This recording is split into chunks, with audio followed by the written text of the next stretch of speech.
The European Union has welcomed the latest progress towards a peace plan in Ukraine. On the sidelines of a summit in Angola between the EU and Africa, the 27 leaders held an informal meeting on Monday following discussions between Ukraine, the United States and Europe.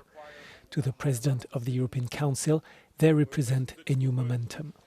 The United States and Ukraine informed us that the discussions were constructive and that progress was achieved on several issues.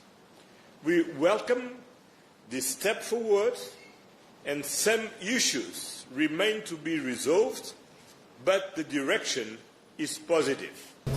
The President of the European Commission emphasized that there was still work to be done, but also what she called a solid basis for moving forward. Ursula von der Leyen reiterated the fundamental principles for establishing a peace plan. Ukraine's territory and sovereignty must be respected. Only Ukraine, as a sovereign country, can make decisions regarding its armed forces. The choice of their destiny is in their own hands. I also want to emphasize Europe's centrality in the country's future. The leaders reiterated that the 27 must be fully involved in all decisions concerning the Union, such as enlargement towards Ukraine or the use of frozen Russian assets.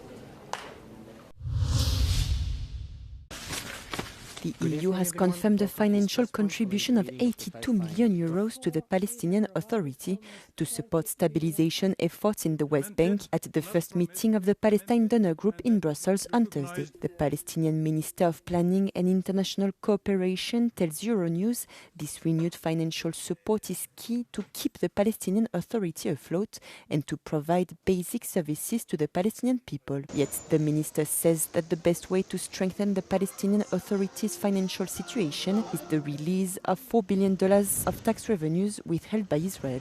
Under the 1993 Oslo Accords, Israel collects taxes and custom duties imposed on goods imported into Palestinian territories and is then supposed to transfer the funds to the Palestinian Authority. Israel has been withholding our tax revenues for almost 6 consecutive months. We haven't received our money from Israel for 6 consecutive months. And that money constitutes 68% of the Palestinian revenues. No country in the world can function without 68% of its revenues. The 60 delegations attending the Palestine Donor Group meeting also stressed the need for the Palestinian Authority to pursue its fiscal, economic, governance, social and education reforms. We have also what we call the reform matrix between us and the European Union. It is built around 4 main pillars and 53 actions or milestones. So far, we are overachieving. So what we have achieved out of the 53 milestones, we have achieved 21 of the key milestones, and then the rest are already scheduled to be implemented next year and in 2027. This meeting took place a few days after the adoption of the UN Security Council resolution on the US-led Gaza peace plan and shows that the EU still hopes to play a role in the Gaza conflict's resolution. Former French President Nicolas Sarkozy is publishing a book about his 3 weeks behind bars, set to hit shelves on December 10th. His publisher, Fayard, said the memoir, titled A Prisoner's Diary, is 216 pages long, just under 11 pages per day that Sarkozy spent in prison. Sarkozy, who was separated from the general prison population, trailed the release in a post on X. A quote from the book was also released as a teaser. In prison, there is nothing to see and nothing to do. Sarkozy was convicted in September of criminal conspiracy over a scheme to obtain campaign funds for his 2007 presidential race. A Paris court gave him a 5-year sentence, and he became the first former French president to end up behind bars since Nazi collaborator Philippe Pétain. He was released pending appeal on the 10th of November.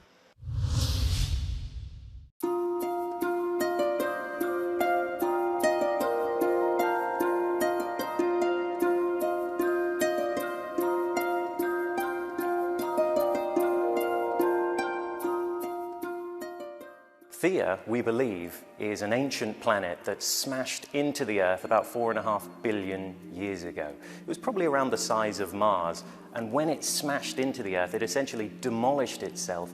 It kicked up a lot of debris into space, along with some of the Earth, and over time, that debris coalesced together to form the Moon.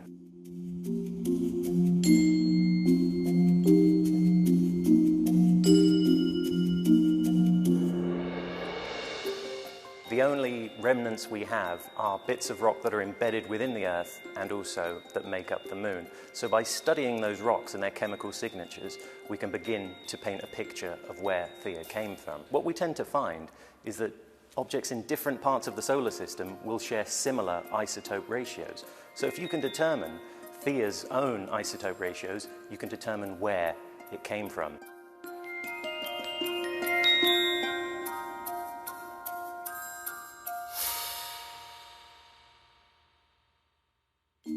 One of the things about this research that does make it so exciting is not only is it helping to paint a picture of what happened to the Earth 4.5 billion years ago, but also it's able to almost exactly pinpoint where this object came from.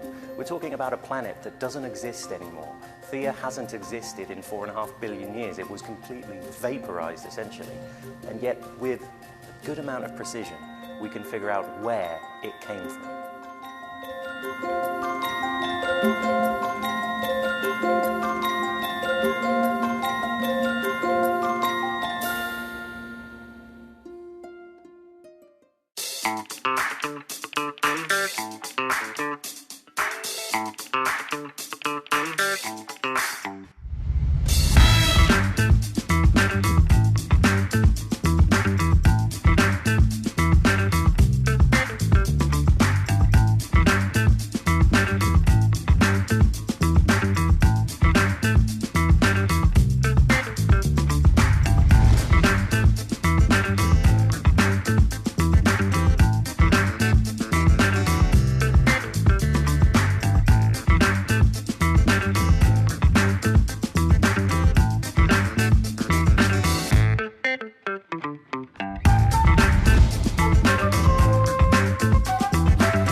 What we are able to do here is that we are also able to create a resection plan to simulate how the tumor can be cut out.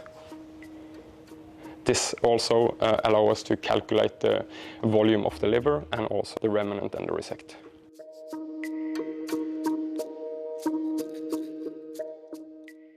Yeah, so what we have learned from the clinicians is that the real value is the spatial feeling and the understanding of the anatomical structures that you get from looking at it from different angles, being able to expand it, being able to cut into it with different tools.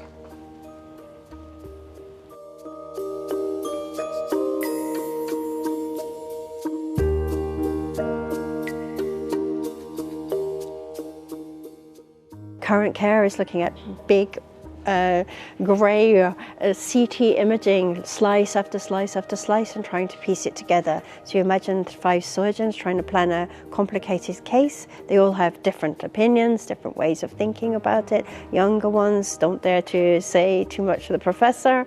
So then you have this very unique opportunity to collaborate and look at the images and expand the images, go inside the images and actually plan better surgery.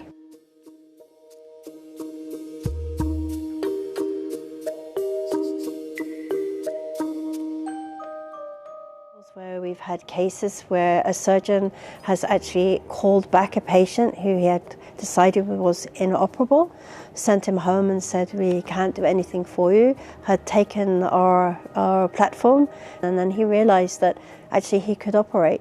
So he brought the case back in, and the man, as we followed, is alive and well with his children.